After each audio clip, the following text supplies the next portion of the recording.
हाय दोस्तों, मैं हूँ Santosh Kaware, business finance coach and certified trainer. आज के सेशन में हम सीखेंगे how to create company in Tally Prime. Tally Prime में टैली का नया वर्जन है, तो उसमें अपना नया कंपनी वो कैसे क्रिएट करते हैं और सेटअप कैसे करते हैं कंपनी का, वो देखने वाले जो लोग हमारे चैनल के ऊपर नए हैं उन्होंने रेड सब्सक्राइब का बटन दिया है, उसके ऊपर क्लिक करके हमारे चैनल को सब्सक्राइब करो और आने वाले जो भी कमिंग नए नए वीडियो है टैली के रिलेटेड, अकाउंट्स के रिलेटेड, वो देखना मत भूलिए।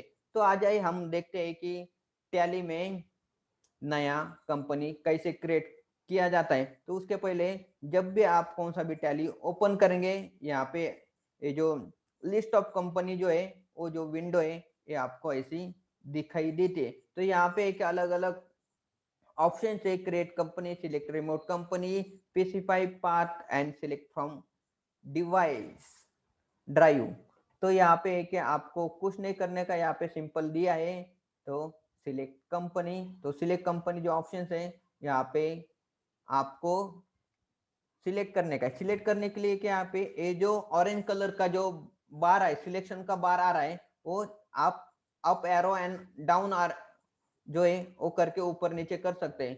तो इसमें क्या है कि टैली प्राइम में एक इजी है कि पूरा टैली प्राइम आप कीबोर्ड के थ्रू ही यूज कर सकते हैं, और माउस यूज करने की जरूरत नहीं होती है। बहुत ही सिंपल है, माउस करने की यहाँ पे जरूरत नहीं होती है। तो आप यहाँ पे जो है टैली का पूरा काम है, आप विदाउट माउस यूज कर सकते हैं। यहाँ पे जो सिलेक्ट करने का आपको up arrow and down arrow करके आपको सिलेक्ट कर सकते हैं। यहाँ पे सिलेक्ट करके उसको एंटर करेंगे तो ये जो है यहाँ पे हम ऑप्शन से ओपन होगा। क्रिएट कंपनी के लिए हम यहाँ पे ओपन करते हैं। तो क्रिएट करने के लिए यहाँ पे ओपन करते हैं, तो यहाँ पे आता है कि नेम, जो नेम है यहाँ पे आता है कि आपके कौन से कंपनी का नाम क्या देने का है। तो हम यहाँ पे देते हैं कि इन्फो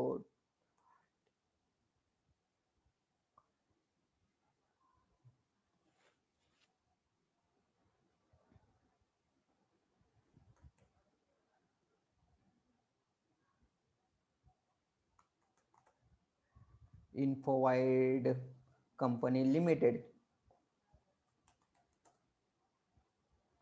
सिर्फ हम इन्फोवाइड इन्फोवाइड कंपनी दे रहे हैं। यहाँ पे मेलिंग नेम है वो सेम रखने का है। एड्रेस जो है आप यहाँ पे डिटेल में डाल सकते हो।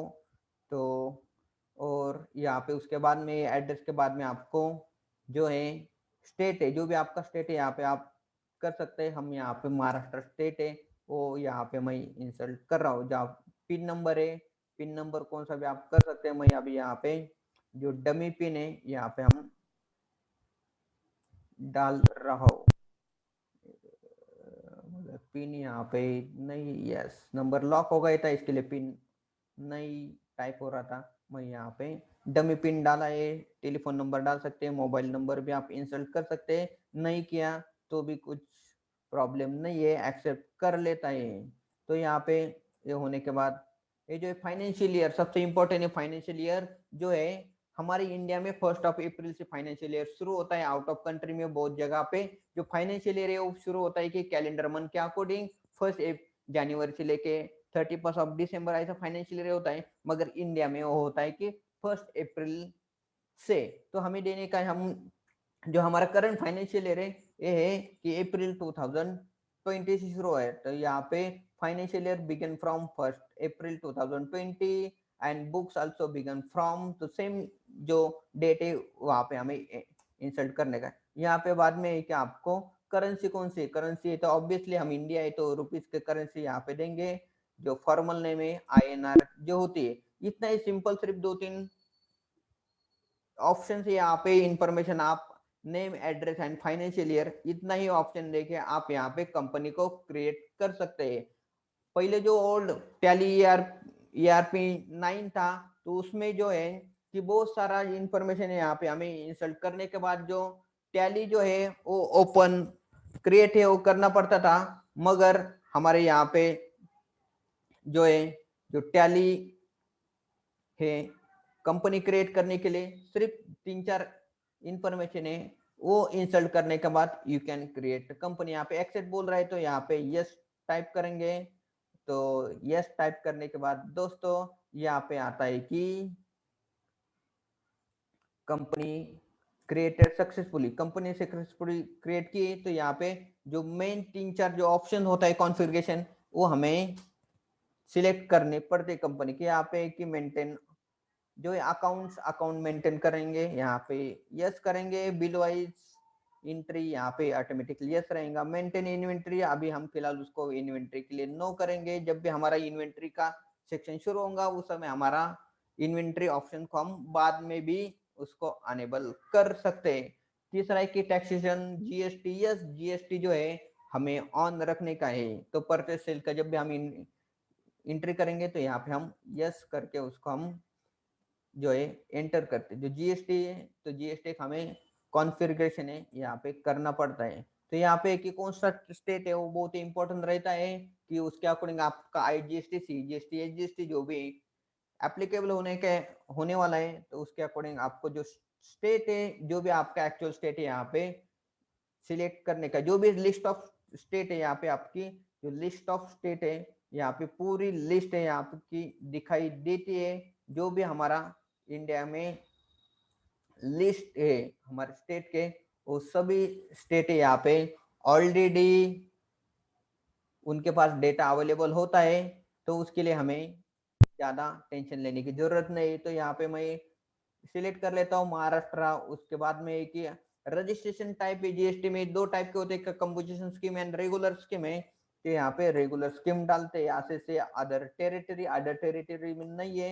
And GST applicable from 1 April 2020। इन जो नाम है वो क्यों दिया है कि आपका जीएसटी एप्लीकेबल कब से होने वाला है, क्योंकि जब भी जीएसटी आया था उस समय GST mid of financial year था। 1 जुलाई 2017 से जुलाई आया था। तो उस समय क्या है कि 3 मंथ्स का जो अकाउंटिंग है वो वैट के अकॉर्डिंग होता था। उसके बाद में 9 मंथ्स का अकाउंटिंग जो है वो अकाउंटेंट को करना पड़ा जीएसटी के अकॉर्डिंग। तो इसके लिए अगर कोई ओल्ड अकाउंटिंग करने वाला है तो यहाँ पे उनको देना पड़ेगा कि उस पर्टिकुलर डेट से हमारा जीएसटी एप्लीकेबल हो रहा है।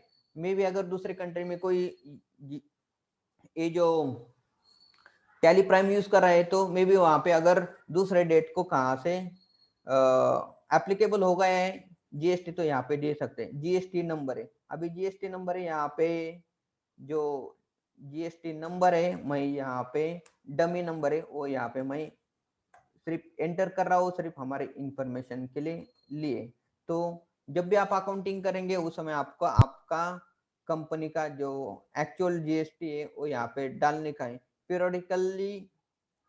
पीरियोडिसिटी ऑफ जीएसटीआरएन जीएसटीआरएन आपको 2 ऑप्शन होते हैं।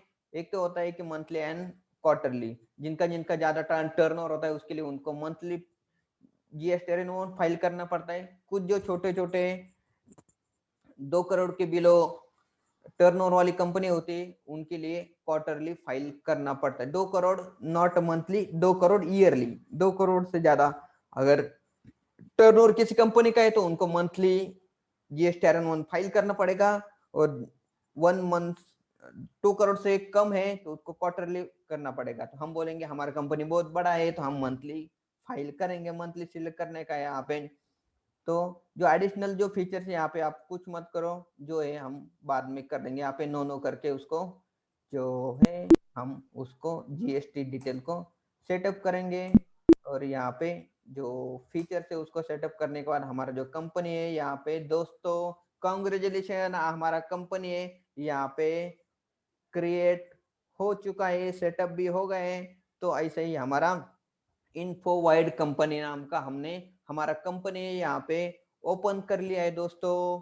तो यहाँ पे कंपनी का नाम दिखाई देता है। दूसरे यहाँ पे कि आपके कौन से पीरियड का जो अकाउंटिंग कर रहे हैं यहाँ पे पीरियड मीन्स यहाँ पे फाइनेंशियल ईयर आता है। 1 अप्रैल से हमने हमारा बुक से वो शुरू किया था तो ऑब्वियसली 12 महीने होते हैं हमारा अकाउंटिंग पीरियड के लिए। तो 1 अप्रैल से लेके 31 मार्च तक ये जो है कंपनी यहाँ पे शुरू होंगी। तो जो करंट डेट है यहाँ पे आते हैं कि करंट डेट ऑब्वियसली हमने अभी तक कुछ एंट्री नहीं किया है तो 1 अप्रैल ही यहाँ पे दिखाई देगा। तो यहाँ पे दोस्तों इस तरह से आप आपका जो कंपनी है वो क्रिएट कर सकते हैं आपके टैली प्राइम में इस तरह से आप कंपनी है वो क्रिएट करो और अकाउंटिंग करना शुरू करो। तो दोस्तों आपको ये वीडियो है कैसा लगा आप कमेंट बॉक्स में टाइप करके बताओ, और हमारा वीडियो उसको लाइक सब्सक्राइब एंड शेयर करो। जो जो लोग अकाउंट्स सीखना चाहते हैं, अकाउंट्स फील्ड में है, या जो कॉमर्स स्टूडेंट है, उनको बहुत ही यूजफुल जो है वीडियो है, आप फ्री में एजुकेशनल मोड में ये जो टैली है वो आप डाउनलोड करके क्रिएट कर सकते हो इस तरह से। Thank you so much.